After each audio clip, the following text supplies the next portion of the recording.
자, 회계를 지난 시간에 너무 길게 해갖고 아마 굉장히 힘드셨을 겁니다. 원래 제가 좀 말이 많아가지고 하여튼 이번 시간에는 좀 간단하게 정리를 해드릴게요. 자, 184페이지에 보시면 기업의 영리 추구 목적에 따라서 자, 어떤 기업이 그러니까 우리 아까 자, 기록하는 방법에 따라서 단식부기하고 복식부기 이렇게 나눴고 얘는 할 필요 없다 이렇게 얘기했죠. 지금부터 하는 것도 할 필요 없는 겁니다. 사실은. 자, 기록하는 기업이 영리를 목적으로 하느냐 영리를 목적으로 하지 않느냐 그거에 따라서 영리부기와 비영리부기 이렇게 나눌 수 있다. 그럼 이제 우리가 배우는 거는 뭐예요? 영리부기를 목적으로 하겠죠. 비영리부기는 뭐 아까 말씀드린 대로 가계부 이런 정도로 생각을 하시면 되고, 그런데 사실 그 비영리부기 중에는 학교나 관청 이것도 영리를 목적으로 하지 않죠. 근데 사실은 뭐 요즘에 학교 어때요? 부대 사업 굉장히 많습니다. 관청도 많죠. 그래서 사실은 뭐 학교 또 관청 이렇게 얘기하기는 힘든데 그냥 일반적으로 그렇게 얘기를 합니다. 그래서 기록하는 기업이 영리를 목적으로 하는 기업, 요게 영리부기고 영리를 목적으로 하지 않는다. 그럼 이제 비영리 이렇게 얘기를 하죠. 교회는 어떻습니까? 교회는 영리를 목적으로 해요. 영리를 목적으로 하지 않아요. 뭐 일반적으로 영리를 목적으로 하지 않는다 그러지만은 사실은 어떻습니까? 이 영리를 목적으로 하는 그런 교회도 사실은 있잖아요. 그러니까 그냥 큰 뜻은 없고 그냥 영리를 목적으로 한다 안 한다 이렇게만 생각하시면, 자, 거기 보시면 영리부기는 뭐 일반적으로 영리를 목적으로 하는 경제실체의 부기다. 그래서 상업부기, 공업부기, 뭐 은행부기 뭐 이렇게 쭉 나와 있는데 그 밑에 비영리부기 보세요. 비영리부기에 보면 가계부기, 관청부기, 학교부기, 교회부기 이렇게 있지만 사실은 또 그런 내용도 아니잖아요. 그냥 가볍게 그거는 이해하고 넘어가시기를 바랍니다. 시험에 나올 일 없다. 자, 그 다음에 이제 세 번째는 업종에 따라서, 자, 우리가 장부를 기록하는 업종이 뭐냐, 업종에 따른 분류를 한다면 장사를 하는 사람들이 하는 부기가 상업부기죠. 그 다음에 이제 공장에서 제조하는 기업, 자, 요건 이제 공업부기. 그 다음에 뭐 수산업부기, 광산을 한다, 광업부기, 뭐 여러 개 나오겠죠. 뭐 등등 이렇게 있습니다만은 은행에서 하면 은행부기 이렇게 되는데 우리가 이제 배우는 거는 요 상업부기하고 공업부기하고 이제 이런 것들을 주되게 공부를 하게 됩니다. 그래서 자, 상업부기, 공업부기 그러면 요 상업부기에서 파생된 것이 재무회계 이렇게 되어 있고 공업부기에서 파생된 것이 원가관리회계 이렇게 해서 앞으로 이제 차츰 여러분들 거로 만들어 나간다 이렇게 생각하십시오. 자, 그것도 볼 게 없고, 그 다음에 이제 185페이지에 보시면 부기의 유래 이렇게 나와 있죠. 그래서 거기에 쭉 써놓은 게 아까 제가 뭐 설명을 드린 게 있습니다. 루카 파치올리가 어쩌고저쩌고. 그 다음에 우리나라는 송도 4개 취급법에서 이미 자, 단식부기, 복식부기 그건 뭐 표현을 한 게 아니라 뭐라고 그랬습니까? 차변, 대변이라는 용어가 나왔다. 그럼 벌써 이 복식부기라는 걸 알 수 있고, 그 다음에 뭐 심지어 이제 어음거래까지도 장부에 기록되어 있는 것을 볼 수 있어요. 따라서 우리나라가 외국에 비해서 한 200년 정도 앞서 있는 나라다. 이렇게 생각하시면 되겠습니다. 자, 거기까지는 그냥 가볍게 안 보셔도 되고, 그 다음에 이제 185페이지에 보면은 회계의 분류 이렇게 나와 있죠. 자, 그러면 이제 회계는 어떻게 분류를 하느냐 그러면 크게 회계는 재무회계하고 그 다음에 이제 관리회계 그 다음에 이제 뭐 세무회계 이렇게 나눌 수 있습니다만은 우리가 이제 주택가이사 시험에는 세무회계는 이제 전혀 나오지 않고, 자, 우리 아까 소개한 대로 재무회계에서 32문제 그 다음에 관리회계에서 8문제 이렇게 나오게 되죠. 자, 그러면 이제 재무회계와 관리회계의 차이점이 뭐냐? 요거는 이제 그냥 중요 표시하십시오. 요거는 한 문제 정도는 그냥 단골로 나오는 문제다 이렇게 생각을 하시는데 모든 게 그렇습니다만은 외우려고 하지 마세요. 절대 외운다. 내가 스스로 그냥 외우려고 하면은 오히려 공부가 안 되는 겁니다. 그냥 이해 중심으로. 특히 이제 우리 민법이나 시설개론 이런 쪽에는 암기하는 게 굉장히 좀 많다라고 들었습니다. 근데 민법도 사실은 외우는 것보다는 이해를 해야 되잖아요. 근데 특히 우리 회계는 암기보다는 이해 중심으로 공부를 하시는 게 훨씬 더 효과적이다 이렇게 볼 수 있습니다. 자, 그럼 이제 재무회계하고 관리회계의 큰 차이점은 이제 어떤 걸 보시냐 하면은 우선 이제 질적 특성이라고 할까요? 이제 회계 정보의 질적 특성이다 이렇게 얘기를 하는데, 재무회계는 이제 뭐가 중요하느냐 그러면은 우리가 이제 질적 특성 그러면은 일반적으로 이제 두 가지를 얘기합니다. 신뢰성이라는 말하고 그 다음에 이제 목적 적합성이라는 이런 표현을 써요. 이 신뢰성이라는 거는 뭐예요? 믿을 수 있다라는 의미가 되고, 그 다음에 목적 적합성이다라고 하면은 기업이 추구하는 목적에 적합해야 된다 이런 얘기잖아요. 그래서 자, 이 두 가지를 놓고 본다면 재무회계에는 신뢰성이 목적이냐 아니면은 목적 적합성이 더 중요하냐 이제 이걸 보는 겁니다. 그런데 대상이 뭐냐? 재무회계는 그 대상이 이제 요거를 먼저 할게요. 재무회계의 주된 정보 대상은 누구냐? 외부 정보 이용자입니다. 외부 정보 이용자에게 자, 필요한 정보를 제공하는 것을 재무회계. 그에 비해서 관리라는 것은 원가 관리라고 볼 수 있잖아요. 그러니까 이 원가를 관리한다라는 건 외부에서 관리하는 게 아니죠. 그래서 내부 정보 이용자, 경영진을 비롯한 내부 정보 이용자에게 제공되는 회계다. 이렇게 보는 겁니다.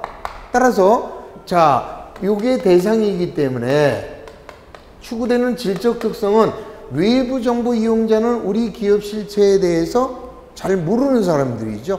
따라서 이 사람들에게 중요한 것은 신뢰성이 더 중요하겠느냐, 목적 적합성이 중요하겠느냐라고 판단한다면 당연히 여기는 신뢰성이 추구가 돼야 되겠죠. 그래서 신뢰성을 질적 특성으로 보고 있다. 그러나 내부 정보 이용자는 자기네 내부에 있는 경영진들 또 관리자니까 따라서 얘네들은 신뢰성은 다소 떨어지더라도 정보 이용자의 의사결정에 목적 적합한 것이 더 합리적이다 이렇게 보겠죠.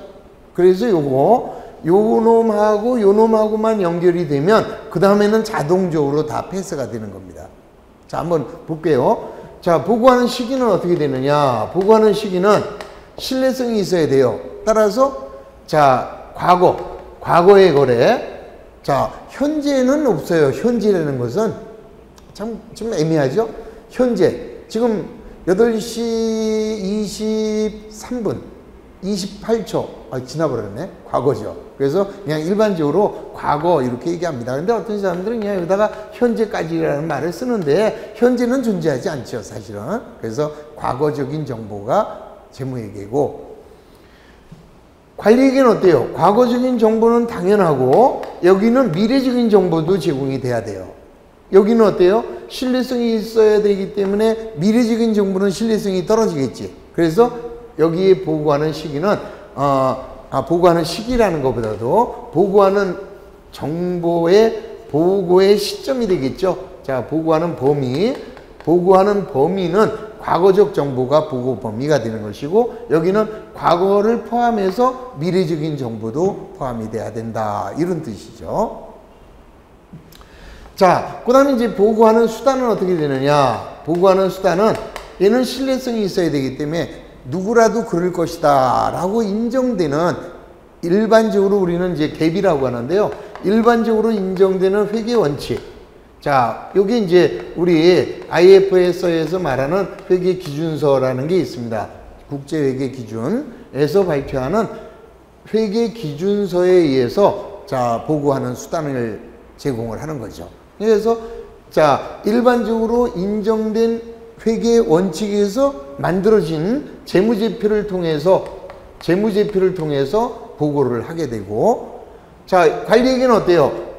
얘는 보고하는 수단이 일반적으로 인정된 회계 원칙을 따질 것도 없고 거기서 작성하라고 하는 재무제표를 이용할 필요도 없죠. 그래서 여기는 그냥 특수목적의 보고서 이렇게 얘기합니다. 특수목적의 보고서를 통해서 이게 뭐 거창하죠. 특수목적 보고서 그러니까 굉장히 거창해 보이는데 아닙니다.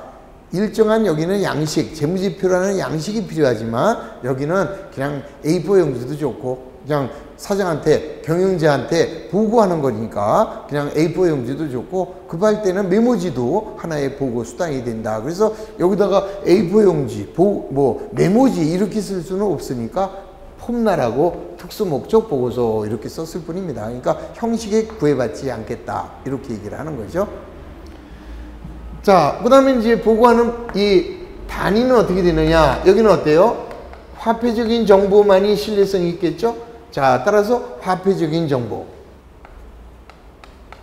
여기는 어때요? 관리에게는 화폐적인 정보는 당연합니다. 화폐적인 정보는 당연히 보고가 되고 화폐 가치로 측정할 수 없는 비화폐적인 정보도 보고 대상이 된다. 자, 예를 든다면 우리 그 회사에 영업사원 A가 있습니다. 이 A라는 친구의 영업수단이 대단히 좋아.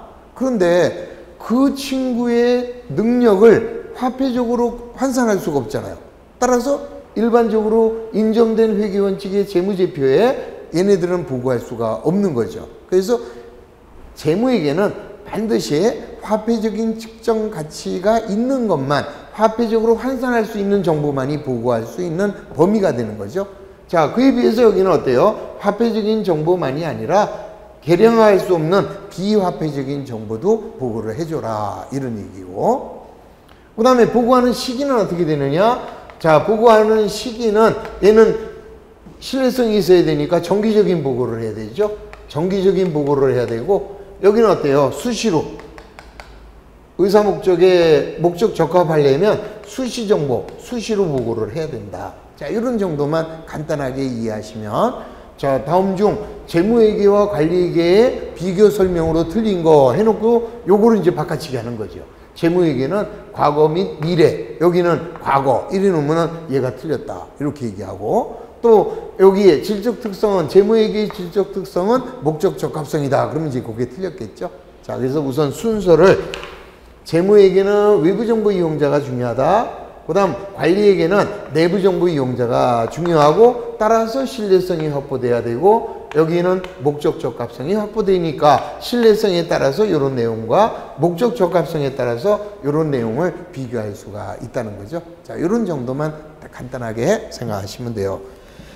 자, 그래서 여기 보시면 185페이지에 재무회계란 투자자나 채권자 등 기업의 외부정보 이용자에게 경제적 의사결정에 유용한 회계정보를 보고하는 외부 보고 목적의 회계다. 이렇게 표현하고 있고 그에 비해서 관리에게는 경영자가 경영 의사결정을 하는데 유용한 회계정보를 제공하는 내부 보고 목적의 회계를 말하며 재무회계와 비교하여 다음과 같은 특징이 있다. 자, 먼저 관리에게는 일반적으로 인정된 회계원칙의 지배를 받지 않는다. 필요 없죠, 여기서는? 자, 그 다음에 두 번째, 자, 통일적인 기준이나 원칙이 필요가 없는 겁니다. 따라서 얘는 일반적으로 인정된 회계원칙에 의해서 보고를 하지만 얘는 아니잖아요. 그 다음 세 번째, 비화폐적인 정보도 보고가 된다. 여기는 화폐적인 정보만 보고되지만 여기는 비화폐적인 정보도 보고 대상이 되는 것이고 그 다음 신뢰성보다는 목적 적합성이 더 강조된다. 이렇게 해서 다음 페이지를 넘기시면 비교표가 나와 있습니다. 자, 다음 장에 보시면 세무회계는 그냥 그런 게 있구나. 국가가 세금을 어떻게 징수할 것인지 세금을 징수하는 절차. 자, 그게 이제 세무회계인데 우리 시험에는 나오지 않으니까 X 하시고 그 박스만 잘 보시기 바랍니다.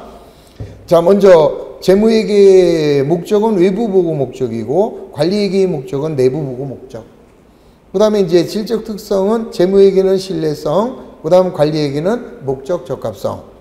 그 다음 보고하는 기간은 재무회계는 신뢰성이 있어야 되니까 회계 기간별로 정기적인 보고를 하게 되고 관리회계는 필요에 따라서 수시로 보고하게 된다.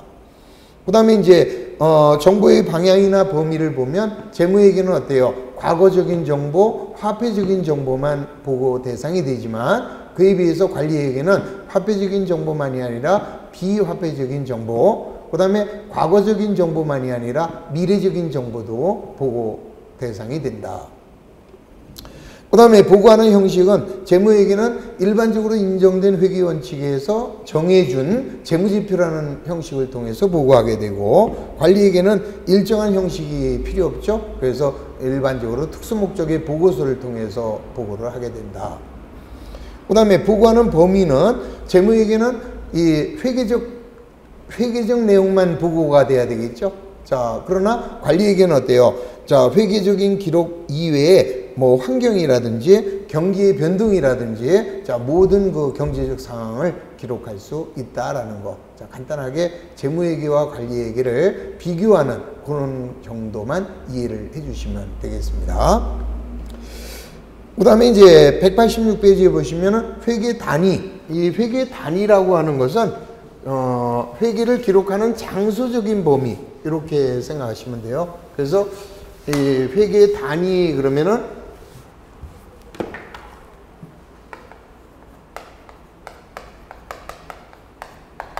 회계를 기록하는 회계 기록의 이 장소적인 범위를 우리가 이제 회계 단위다 이렇게 얘기를 합니다. 그래서 여기 이제 하나의 본점이 있어요, 여기에.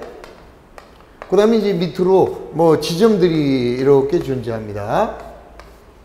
그러면 여기가 A 지점이 있고 B 지점이 있다. 그러면 이제 요거를 어떻게 이제 기록할 것이냐. 그러면 이제 본점이 지점의 모든 회계 처리까지 함께 기록을 할 수 있죠. 그러면 이런 회사는 하나의 회계 단위가 형성이 되는 거예요. 근데 A 지점도 따로 기록을 하고 B 지점도 따로 기록을 한다. 그러면 얘네들도 하나의 회계 단위가 될 수 있는 거죠. 그러면 본점에다가 지점, 그러면 이 회사 같은 경우에는 이 회계 단위가 3개가 되는 거죠. 그래서 이 회계 단위 그러면 회계의 기록을 하는 장소적인 범위다. 자, 본사가 있고 여기 본사가 있고 공장이 있다라고 해봐요. 그러면 본사에서 공장 것까지 한다. 그러면은 회계 단위는 하나가 되겠지만 공장은 공장대로 별도로 회계적인 기록을 하게 되면 회계 단위는 2개가 되겠죠. 이렇게 해서 장소적인 범위를 회계 단위 이렇게 이해하시면 되겠고요. 그 다음에 이제 6번에 보면은 회계 기간이라고 나와 있습니다. 거기다가 왕별 쳐주시고, 뭐 회계 단위 이런 건 뭐 별로 중요하지 않고, 자, 우리 회계 기간, 요거는 이제 아주 중요한 내용입니다. 그러니까 어떻게 이제 기록을 할 것이냐, 이제 이런 얘기죠. 그러면 이제 우리가 아까 일정 시점이라는 말이 나왔고, 하나는 일정 기간이라는 말이 나왔죠. 이때 이제 중요한 게 회계 기간의 개념이죠. 그래서 이제 회계 기간은 일반적으로 자, 1년을 초과할 수 없습니다. 그러면 이제 예를 들어서 여기가 이제 2014년이라고 하고 여기를 2015년이라고 하자. 그럼 이제 여기는 2016년이 되겠네요. 그러면은 2015년 요거를 이제 우리가 단기 이렇게 얘기하고 2014년은 전기가 되겠죠. 전기. 그 다음에 2015년은 단기가 되겠고 그 다음에 2016년은 차기가 되겠죠. 그래서 자, 당회계기간 그걸 줄여서 단기. 자, 그 다음에 이제 여기 보면은 2014년은 전기잖아요. 전년도 회계기간. 그 다음에 이거는 다음 연도 차기의 회계기간 이렇게 해서 차기 이렇게 얘기를 하고 그 다음에 이제 일반적으로 회계기간은 1년을 초과할 수가 없는데 정보는 빠르게 보고하는 게 요즘에 어때요? 너무나 이제 급격하게 이 시대가 바뀌다 보니까 1년을 단위로 보고하게 되면은 이 정보 이용자들이 너무 늦다 이렇게 되는 거죠. 또 계절적인 사업들도 있잖아. 뭐 따라서 야 1년은 너무 기니까 좀 빨리 좀 보고를 해달라 이렇게 얘기를 할 수 있어요. 그래서 요거를 반으로 쪼갭니다. 반으로 쪼개면은 1월 1일부터 6월 30일 7월 1일부터 12월 31일 이렇게 나눌 수가 있겠죠. 그랬을 때 이 앞에를 상반기 자, 여기는 이제 하반기 이렇게 얘기할 수가 있고, 그 다음에 6개월도 너무 길어요. 그래서 이걸 또 쪼갤 수가 있습니다. 그러면 이제, 자, 여기는 1, 4분기가 되겠죠? 1, 4분기, 1월부터 3월 말까지. 그 다음에 이제 2, 4분기. 그 다음에 3, 4분기. 그 다음에 4, 4분기. 이렇게 해서, 자, 요거를 4개로도 이렇게 쪼갤 수가 있습니다. 그러면 여기에 분기, 그러면 3월 말일날 재무제표를 작성하게 되면 분기별 재무제표 이렇게 되겠고, 그 다음에 이제 두 번으로 나눈다. 그럼 반기 재무제표가 되겠죠. 그 다음에 요거는 이제 정기 재무제표 이렇게 되겠습니다. 그래서 일단, 자, 물론 이제 1월 1일부터 12월 말일, 이 국가 회계가, 정부 회계가 일반적으로 1월 1일부터 12월 말일로 해가지고 우리나라의 대부분 기업들은 1월 1일부터 12월 말일을 회계기간으로 하지만 회계기간을 임의로 정할 수 있는 거죠. 그래서 예를 들어서 4월 1일부터 그 다음 연도 3월 말일 이렇게 잡아도 상관없고 7월 1일부터 그 다음에 6월 말일 이렇게 잡아도 상관없는 거죠. 그거는 기업이 선택을 해서 단 1년을 초과할 수 없다라는 거, 그 정도만 이해를 해 주시고, 자, 어떤 그 회계기간을 정했습니다. 그 회계기간의 가장 앞을 우리는 기초라고 얘기하고, 그 회계기간의 마지막 요거를 기말 이렇게 얘기를 합니다. 그래서 기초와 기말 요 개념도 이해해 두시면, 자, 거기 그림이 나와 있죠. 187페이지에 회계기간을 1월 1일부터 12월 말일로 정한 경우, 그러면은 1월 1일을 기초라고 하고 12월 31일을 기말이라고 한다. 다음 연도는 차기라고 하고 앞에 연도는 전기라고 한다. 그 다음에 이제 반기로 나눠서 상반기, 하반기 이렇게도 이야기할 수 있고, 그 다음에 세 달씩 쪼개서 분기별로 1, 4분기, 2, 4분기, 3, 4분기, 4, 4분기로 나눌 수 있다. 이게 바로 회계 기간의 개념이죠. 자, 뭐 별로 어렵지 않죠? 자, 7번에다 완별하시고 용어 정리 요거는 꼭 좀 외워두세요. 뭐 근데 외울 것도 없습니다. 딱 보는 순간에 이해가 되실 거예요. 기초가 뭐라고 그랬어요? 하나의 회계기간이 시작되는 첫날 요거를 기초라고 하는 거죠. 1월 1일 이렇게 되겠습니다. 그 다음에 기말은 한 회계기간이 끝나는 날, 그 다음 단기, 현재 진행되고 있는 회계기간을 단기라고 하고, 그 다음에 이미 지나간 회계기간을 전기라고 하고, 다음 기의 회계기간을 차기라고 한다. 뭐 여기까지는 뭐 누구라도 한글만 알면 다 할 수 있는 내용. 근데 이제 중요한 게 그 밑에 2월이라는 말이 나와요. 2월이라는 건 뭐냐? 다음 기로 넘긴다는 게 2월이에요. 2월 한다. 다음 연도로 넘긴다. 이런 얘기인데, 이 2월에는 두 가지 뜻이 있죠. 전기에서 넘어왔다. 전기 2월. 다음 기로 넘기겠다. 차기 2월. 그건 이제 전기에서 넘어왔다. 전기 2월. 다음 기로 넘긴다. 차기 2월. 이것만 이제 이해를 해 주시면 되는 겁니다. 그래서 전기 2월이란 전기의 회계기간에서 넘어왔다는 뜻이고, 차기 2월은 다음 기의 회계기간으로 넘겨준다는 것이다.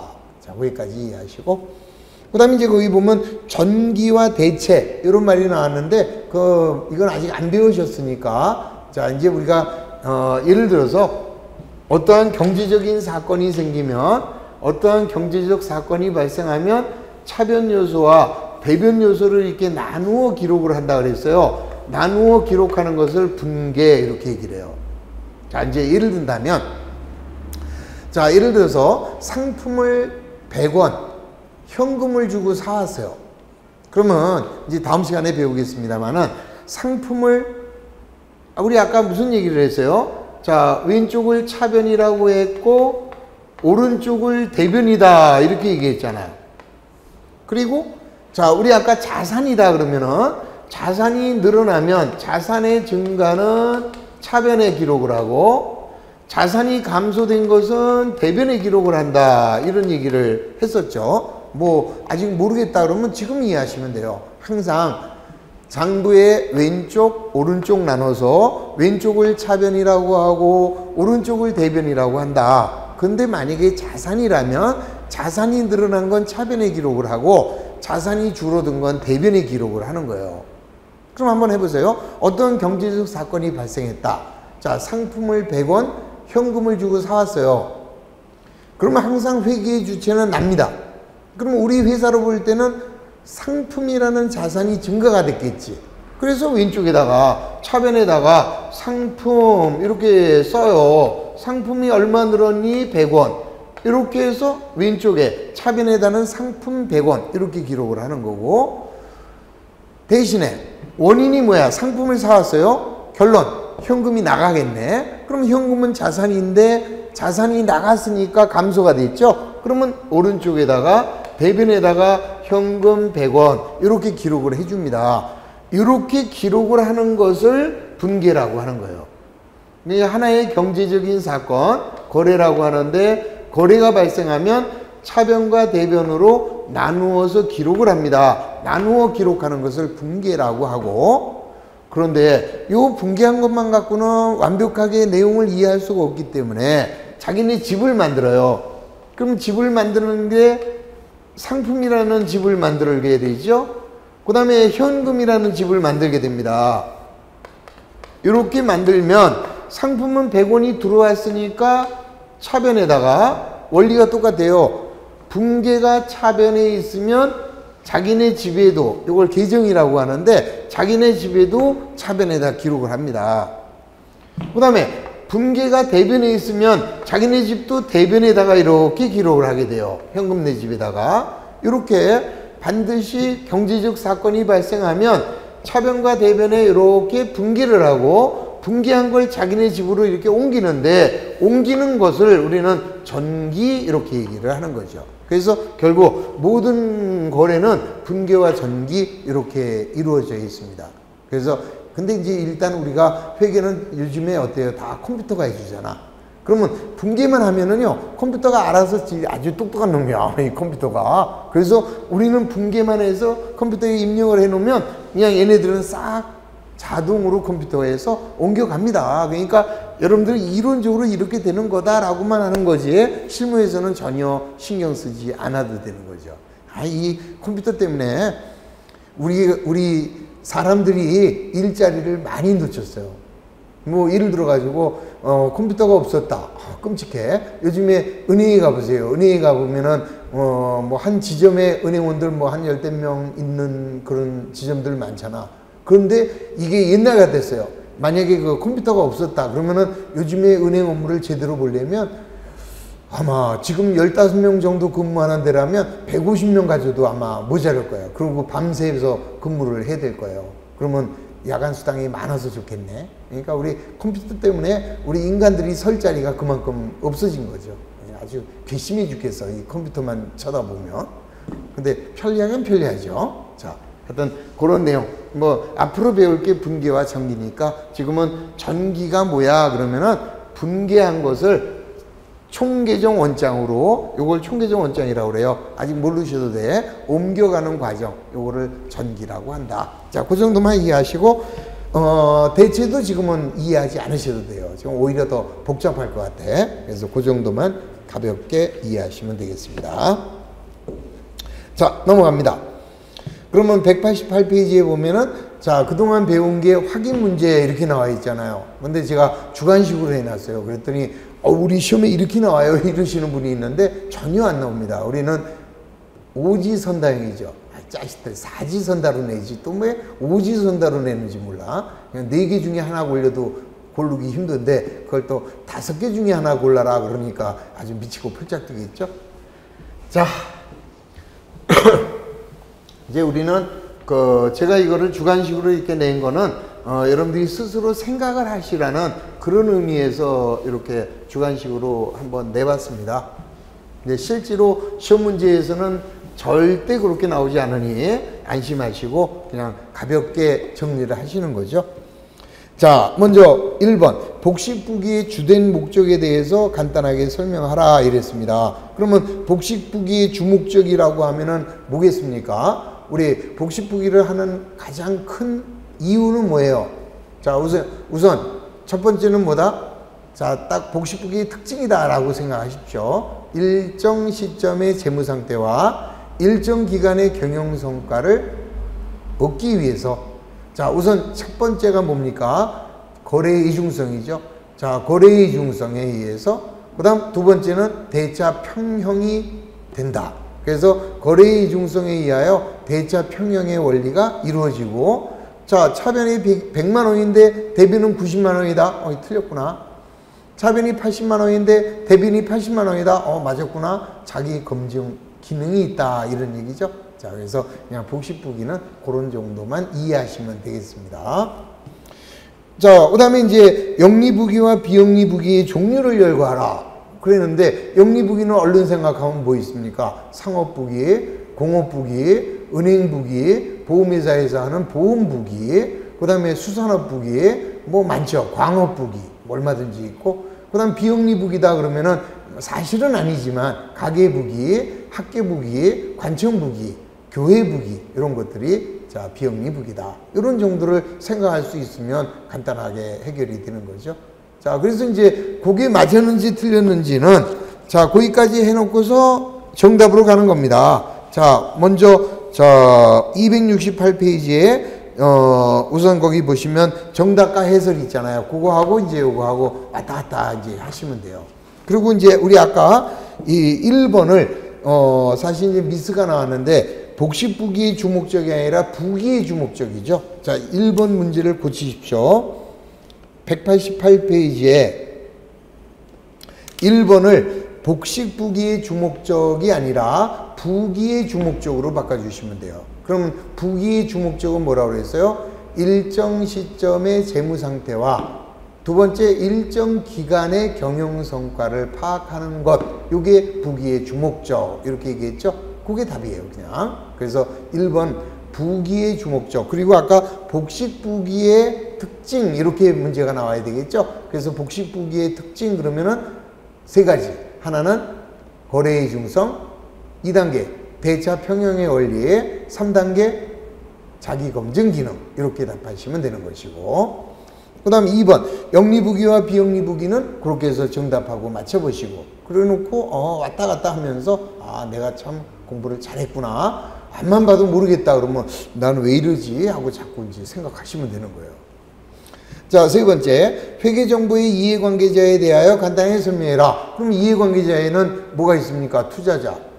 그 다음, 자, 투자자는 뭐가 관심이 있을까요? 자기가 투자한 돈이 회수가 잘 이루어질 것인지, 아니면 더 투자를 해야 될지, 아니면 투자한 돈을 회수해야 될지, 이런 거를 결정을 하겠죠? 채권자. 채권자는 기업 실제의 이해관계자로서, 자, 뭐에 관심이 있을까요? 자기가 빌려준 돈에 대한 이자를 제대로 받을 수 있을지, 아니면은 더 빌려줄지, 아니면 빌려준 돈을 빼야 될지, 또 뛸 염려는 없는지, 이런 것들에 관심이 있을 것이다. 그 다음 경영자는 어때요? 자, 자기가 수탁받은 기업의 경영이 원활하게 돌아가서 자기가 재신임을 받아서 계속 경영을 할 것인지, 아니면 운영을 잘 못해서 잘릴 것인지, 자, 이런 거를 관심 있게 보면 되겠죠.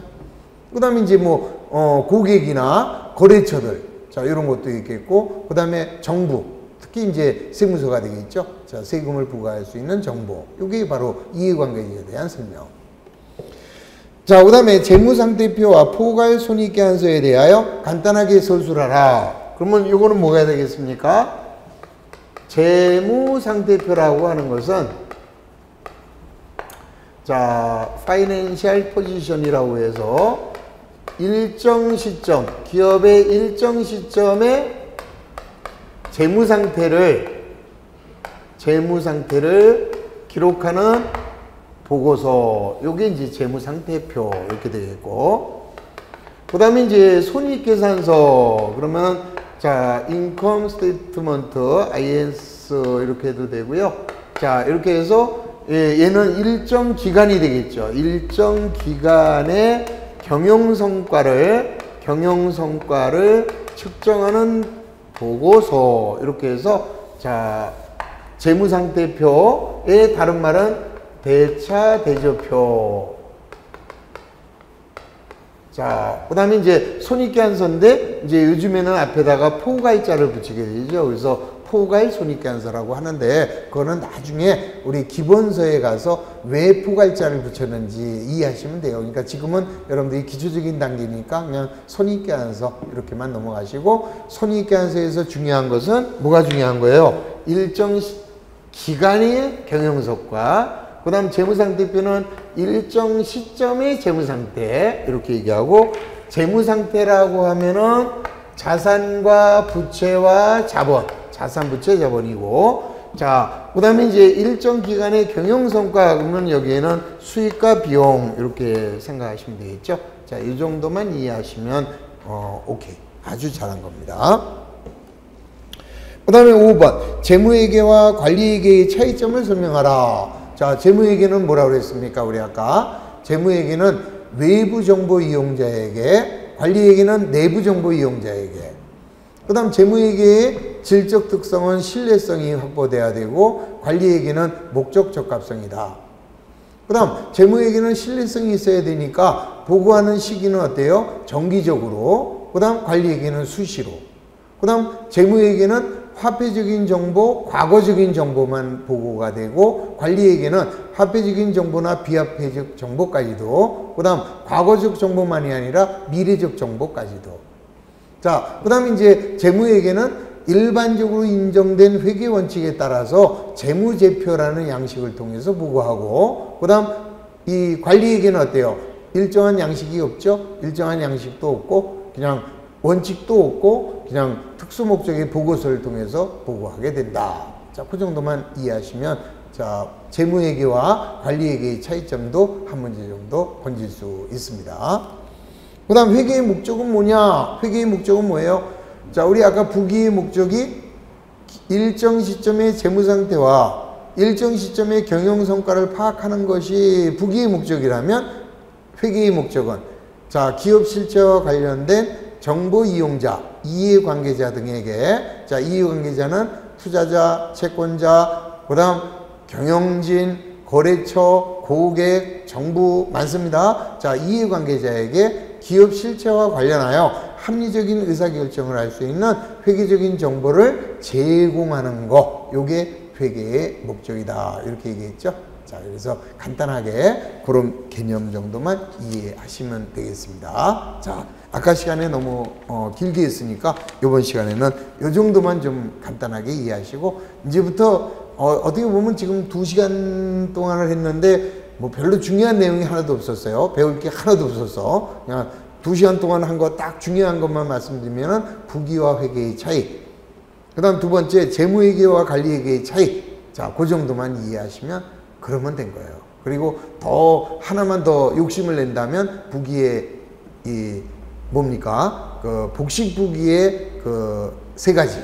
첫 번째 뭐예요? 거래의 이중성. 두 번째 대차 평균의 원리. 세 번째 자기 검증 기능. 자, 이 정도만 이해하시면 2시간에 배운 거를 딱 5분 안에 정리가 되네. 5분도 안 걸렸죠? 자, 그래서 그 정도만 이해하시면 되겠습니다. 자, 하여튼 재미있는 게 하나도 없었어. 자, 다음 시간에는 이제 하나하나 이제 재밌는 내용으로 들어가도록 하겠습니다. 자, 쉬었다 하겠습니다.